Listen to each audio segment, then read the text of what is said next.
Peace, family. It's your brother, Marc Lamont Hill. Thank you for joining me on the Marc Lamont Hill YouTube channel. We're here late tonight because we got some news that we just got to talk about. Earlier, we talked politics. Tonight, we're going to talk culture, uh, legal issues, and entertainment, and they all intersect in one place, and that is Jermaine Jackson. Yesterday, it was announced that Jermaine Jackson, former member of the Jackson Five, founding member of the Jackson Five, of course, the brother of Michael Jackson, maybe the greatest entertainer in human history. Well, Jermaine Jackson's his older brother, and Jermaine is an artist in his own right. Had some major hits in the 80s and 90s. A star, a well-known and respected member of his community, known globally, also a Muslim and known around the world as one of the faces of Islam, particularly among African Americans in the United States. I mean, Jermaine Jackson has a huge reputation. And for the most part, his reputation has been somewhat positive, maybe even pristine in certain circles. But we found out some news today. On Wednesday, a complaint was filed in Los Angeles by a woman named Rita Barrett. Rita Barrett says that Jermaine Jackson forced himself into her home and sexually assaulted her in 1988. Specifically, she says that Mr. Jackson engaged in sexual abuse, sexual battery, sexual assault, sexual harassment, and rape related to this incident that happened in Los Angeles in her home in 1988. She says that Jermaine Jackson forced his way into her home and he sexually assaulted her.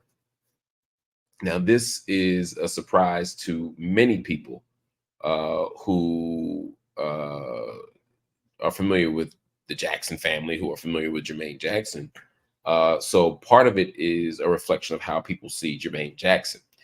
The other reason why this is surprising to people is because it happened 35 years ago. When these cases happen, typically they either happen sooner than that or they don't happen at all. But as we've seen lately with Diddy, with Russell Simmons, with all the allegations we've seen, Tiger Woods, Jamie Foxx, we could go on down the list of people who have been accused of sexual misconduct, sexual assault, other forms of violence. It's now not uncommon for these things to come out later. We saw it with Mayor Eric Adams of New York, and the cases go on and on and on. The woman, Rita Barrett, says that Jermaine Jackson's alleged assault caused her, quote, severe emotional, physical, and psychological injury, including humiliation, shame, and guilt, not to mention economic loss, economic capacity, and permanent emotional distress. Now, I want to be very clear for those that don't know, this is a civil suit. This is a civil suit. This is not a criminal suit. So Jermaine Jackson, like many of the people we saw in the New York cases, is not liable to end up in jail. He's not likely to end up under any criminal complaint based on what we know here and based on what's happened here. Not only are the statutes gone, but that's not even what this woman is attempting to do. She's gone through the civil route to seek some form of economic justice, some form of compensation, some form of restorative justice. However you think about the civil process, she's trying to get that from him through the court system. Now, we know that there's a thing in this country called due process, and we know that the legal courts make their determinations, the judges and the juries make their determinations when it's time to. And in this case, by the way, it will be a jury trial. The woman is requesting a jury trial. But we've already seen a reaction from the public and from the business world. Very specifically, Jermaine Jackson is represented by the by the Artist Management Agency. It's called AMA. And AMA has been representing Jermaine Jackson since 2014. So 9 years they've had a relationship with Jermaine Jackson. And the moment this news broke, AMA responded. They said, let me see. In fact, the president of AMA responded and said, "We have a zero tolerance policy concerning these matters. We wish him well," him being Jermaine Jackson, "but we must feel comfortable about who we represent. And unfortunately, at this moment, we must take in consideration our clients who do not feel comfortable with the current allegations." So Jermaine Jackson has yet to respond himself, but his agent responded by saying, "We're no longer his agent." So that is a non-starter, in terms of getting support or representation from his agent right now. Um, Jermaine Jackson's not the only person who's being named in this lawsuit. I'm actually surprised even more people weren't named. But the lawsuit sued Jermaine Jackson.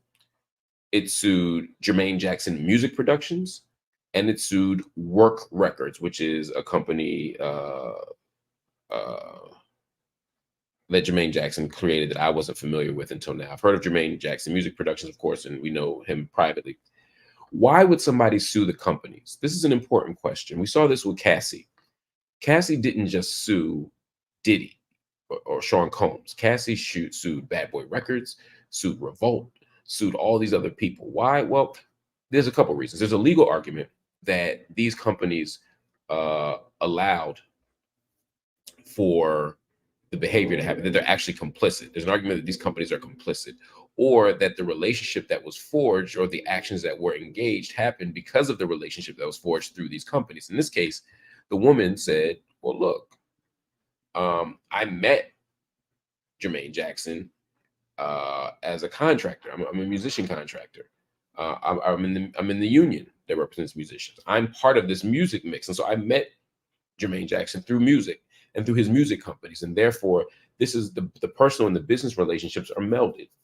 I was surprised she didn't sue Berry Gordy, to be honest, because she said that she also met Jermaine Jackson through Berry Gordy, who's the founder of Motown Records. If y'all didn't know, he no longer owns Motown, but he was the founder of Motown, and who had a very tight relationship, allegedly, with this woman, Rita Barrett's uh, husband. And so there's this relationship between Berry Gordy, Rita Barrett's husband, Jermaine Jackson.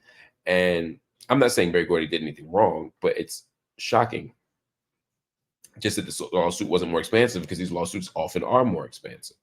And in the lawsuit, she says that she told Berry Gordy what happened. She says, "I was sexually assaulted one day. I told Berry Gordy the next day."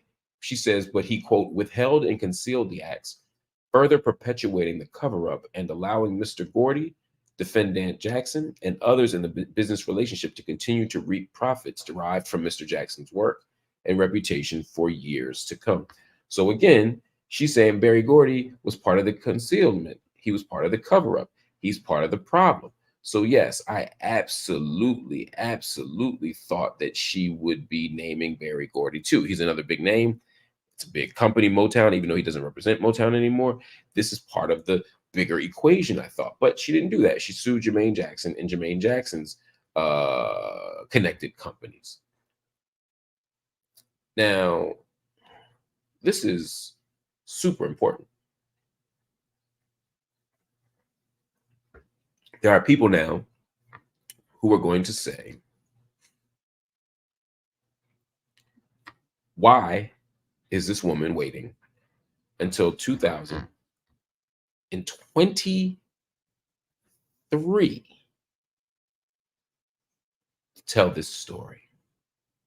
Why is she waiting 35 years to tell this story? Now, I'm not asking that question with any dismissiveness.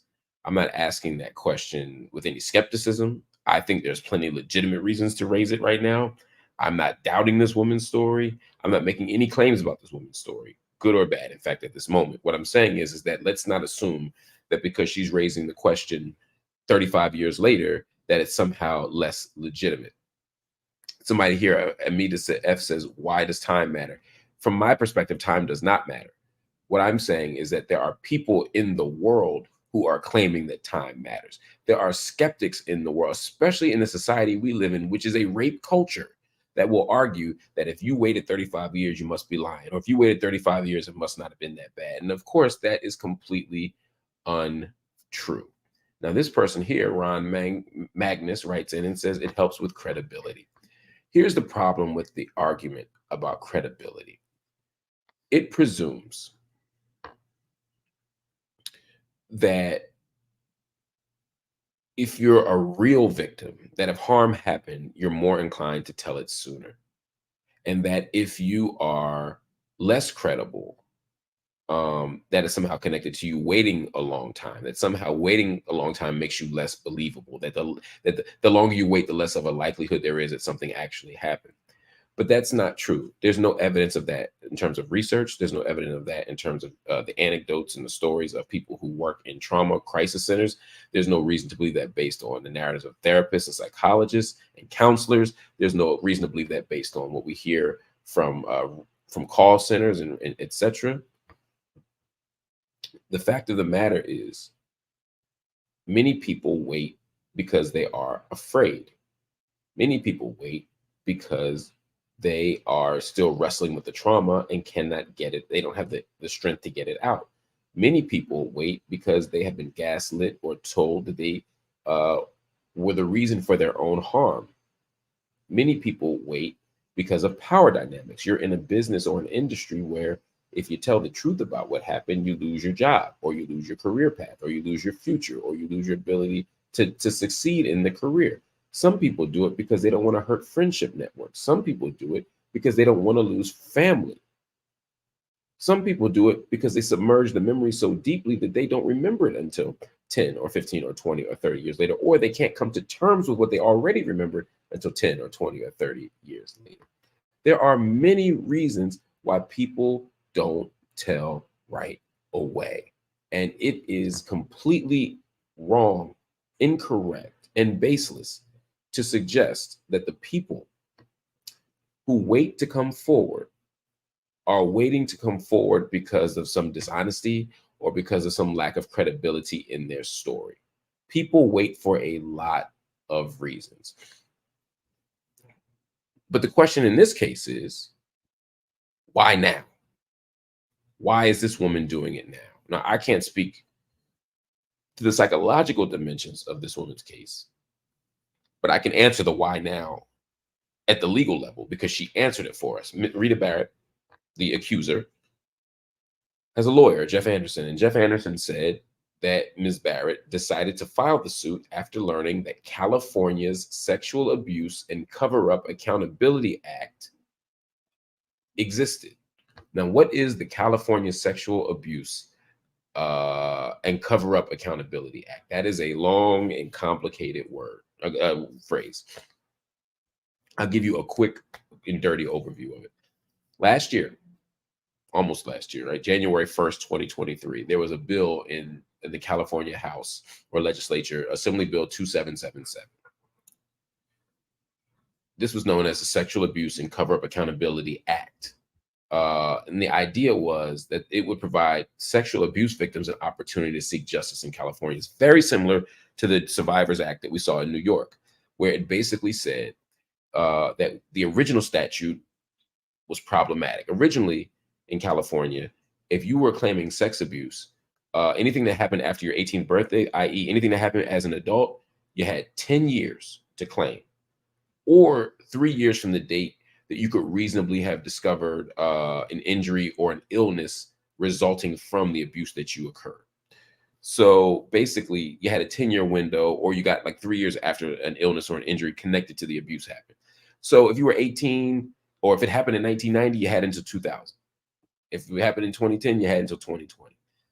But there were a lot of people who said that there are plenty of legitimate reasons why people wait, or why people haven't come forward from abuse. And so as of January 1st, 2023, they offered a 3-year window for survivors of sexual assault to file a claim and recover damages as a result of any crimes that occurred after January 1st, 2009. In other words, from January 1st of this year until January 31st of 2026, sexual assault claims, sexual abuse claims, anything that would otherwise be banned or inadmissible because of the statute of limitations would now be revived, and you could bring it to civil court if the only reason why it was inadmissible was a statute of limitations. If it was dismissed for other reasons, you can't do nothing about that. But if it was just for time, you could do it. They also created a window uh, uh, for people to seek justice for rape, for sexual assault, sexual abuse, as well as any crimes of sexual assault or sexual harassment or even wrongful termination from your job that happened on or after January 1st of 2009. So all this was based on stuff that happened after 2009. That doesn't apply to Jermaine Jackson, but it's important to know this law, and I'll tell you why in a second. Separately, this new act, which became a law, created a 1-year revival window, which allowed victims to bring sexual assault claims involving cover-ups that would otherwise be barred before January 1st, right? 2023. And so you had let me put it differently. They said that if there was a cover-up, if you were sexually assaulted and there was a cover-up, you had between January 1st of 2023 and December 31st of 2023. That's 2 days from now, y'all, to come forward. Now, what is a cover-up? They define a cover-up as a concerted effort to hide evidence relating to a sexual assault that incentivizes individuals to remain silent or prevents information relating to a sexual assault from becoming public or being disclosed to the plaintiff, including but not limited to the use of non-disclosure agreements or confidentiality agreements. So this is a law that is perfect for this is a law that is perfect for the entertainment industry. It's perfect for people who give NDAs. It's perfect for a world where people try to silence you. It's perfect for a world where people try to railroad you or say, hey, if you want a career, don't do this. It's perfect for a world where people lie about what happened, right? This is the perfect kind of law to push back on those forces. And so the reason, according to the woman, and that's a great that's a great argument, Kenna, who says survivors of abuse of former priests as well. That's right. It's not just the music industry. The church in general is another extraordinary example of this. But there is a reckoning taking place. Kylie, thank you so much for the generous donation and this wonderful comment. There's a reckoning taking place in the music industry. More and more people will be coming forward. And it's not just music. It's the whole entertainment industry. It's the music business. It's the TV business. It's the film industry. All of it. It's the modeling industry. All of it is predatory. All of it is violent. All of it is dangerous. All of it is shot through with rape culture. And so it is unsurprising that we saw this case come forward. I'm not making any judgment about Jermaine Jackson. I don't know the case. I don't know the details. I'm not making a case about Jermaine Jackson. What I am making a case for is what this industry is, what this industry is about. And what we saw in New York after the Diddy disclosure, Diddy wasn't the first. We had Russell Simmons, we had others. But when the Diddy disclosure came forward with Cassie, you saw a string of cases all up to that 31st deadline or the 30th deadline, whatever the deadline was. I think it was in November, it was the 30th. Similarly, there's a couple more days in California. So Jermaine Jackson might be the only person who's high profile who gets a lawsuit. But I remember a month ago, I thought Harvey Pierre, the president of Bad Boy, was going to be the only person that got a lawsuit. And then it went from Harvey Pierre to this person, to this person, to this person. Before you knew it, there was more names than we could even remember. We couldn't even fit all of them in the headline. So similarly, now we're in California. California isn't the rap industry. California is Hollywood. California is big time music. California is TV. So between now and the 31st of December, which is just 48 hours, are we going to see more cases? Are we going to see more accusations? Are there going to be more lawsuits? Are there going to be more settlements? These are the things that we have to know. But from every indication, there's absolutely no reason to believe that Jermaine Jackson is the only case going on right now. Because just like with the New York Survivors Act, where you had thousands of everyday citizens and a few celebrities, in California, it's not just the big wigs and the bosses that might be accused of this stuff. It's a whole lot of other people who might also be on the table. So Jermaine Jackson, we'll follow his case. We can't wait to hear what he has to say. We've heard from his agent who fired him. We've heard from his complainant. We've heard from lots of people, but I want to hear from Jermaine Jackson to understand how he's making sense of this and how he's responding to this. But in the meantime, let's also keep our eyes peeled for other cases, and let's again be gentle with the accusers. I've seen some videos, I've seen some commentaries already where people are like, oh, Jermaine Jackson getting railroaded. You don't know. People saying Jermaine Jackson didn't do anything wrong. How could you possibly say that? People saying the woman waited too long. No, she didn't. Not according to the law. And again, as we said, there's lots of reasons why people wait. So let's not assume that the so-called victim is lying. And I'm saying so-called victims because I prefer to call them survivors. I prefer to call them accusers. I prefer to call them complainants. They were victimized, but I don't want to reduce their identity to victims. These are people who are struggling to respond. And if this woman is one of those people, then we should absolutely not be dismissing her simply because it took 30-some years. Douglas Mitchell said, what are the statistics that denote the credibility of sexual assault, even though it's from a long time ago? I don't have hard numbers in front of me, so I don't want to give you the wrong numbers. What I do know is that according to the available data, the number of women who lie about rape, who lie about sexual assault is in the single digits. I mean, almost it is very rare for women to make up sexual assaults and rapes. We like to pretend that that's this prevalent problem. It's actually not a prevalent problem. The prevalent problem is the rapist. The prevalent problem is the rape culture. The prevalent problem is the people who deny and doubt and dismiss people who make complaints about rape, even though they're telling the truth. That's the actual problem. We got a couple comments here I'm gonna hit real quick before we go. Thank you so much. Oyalty says, thank you for all you and your comrades do for lifting up the truth and representing equality and equality rights. That means so much. Thank you for that generous donation. Thank you so much for the kind words. I appreciate it more than you could possibly know. Colleague JNS Nakhti University. Hey, Mark, expect more of this. It's much deeper. I had a dream about Mumia. Oh, wow, that's beautiful. What a powerful, beautiful soul. Glad y'all doing a podcast together. The music industry will fall. Look, I'm not trying to tear the music industry down. All I'm trying to do is tear down the culture of violence. I'm trying to tear down the culture of exploitation at all levels. That's the work that we have to do, y'all. That's the work that all of us have to do. I don't have any special calling on this. We got to call it out. And sometimes it's going to seem strange. Sometimes it's going to seem disappointing. And sometimes you're a hero like a Jermaine Jackson or whoever is going to be the person who's in the crosshairs of this of this issue. But it doesn't mean Jermaine is innocent. It doesn't mean that we shouldn't take the claim seriously. Now, again, Jermaine Jackson deserves the benefit of the doubt legally. He deserves a day in court. Absolutely. And we shouldn't assume that just because someone says it, that it's true. So everybody's claim should be investigated. But the problem is, in this society, we tend to dismiss claims when they're levied against celebrities, when they're levied against powerful people, and we cannot do that anymore. So I look forward to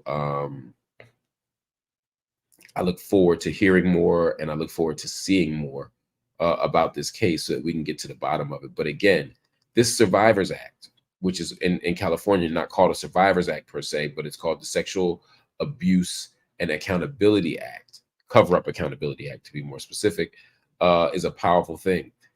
That's 2 states, California and New York. Now, those are major ones. But in light of everything we're hearing in the world, what would it look like in Atlanta? Or Georgia? What would it look like in Texas? What would it look like in Florida? What would it look like in Illinois? What would it look like in Michigan? Maybe we need these laws everywhere so that the thing that stops people from getting justice isn't time. You don't have evidence? I get it. If you don't buy in from the stakeholders, I get it. But if somebody 25 years from now comes to terms with an assault that happened, why do we want them to not have a legal recourse? And this ain't even jail. This is a civil matter. Why don't you want someone to be held accountable civilly for something that they did. Now, if they didn't do it, that's different, but that's not the argument y'all are making. Some of y'all are actually arguing that if you wait too long, you lose your chance. What kind of a world do we live in where people say, well, you waited too long to articulate your pain, so now no one wants to hear it, and we're going to close the doors of the courts to it? Nah, that can't be our way, y'all. Oh my God, Jesse Dolmore. Thank you so much for those kind words. Thank you so much for the generous donation. Man, y'all have been showing so much love tonight. I'm so grateful for it. It helps me to do the work that I'm trying to do out here, y'all. I appreciate y'all. I love y'all. Just thank you for all the support that you all have been giving me and allowing me to do this work forward. We'll keep you posted on Jermaine Jackson. I'll keep you posted on all the stories that are coming out. I suspect there'll be more in the next 2 days. I'll keep you posted on that. Everybody, hit the subscribe button if you're down with what we're doing on this channel. Hit the like button if you agree, because the algorithms love to see them likes. Because when they see them likes, they know that y'all care and they help expand the reach of the platform. And of course, if you want to send a super chat, a super sticker, a super thanks, all of that, I'm grateful. I also am grateful if you just hit the join button. If you feel so inclined after watching what we do here, please hit the join button. Help us invest in this platform. As you see, with every dollar that you've invested, we've bought equipment, we've bought studio space, we've gotten editors, we've gotten new podcasters. As you see, we started the Mumia Abu Jamal podcast, a podcast with me and Mumia, the classroom and the cell. If you haven't seen it, check it out. It's on the page. Again, if you subscribe, you get the updates for it. But we are building, we are expanding, and we're doing it with your love and your support. So thank you for it all. I'm so grateful. Words can't express how grateful I am. I'll see y'all soon. Peace.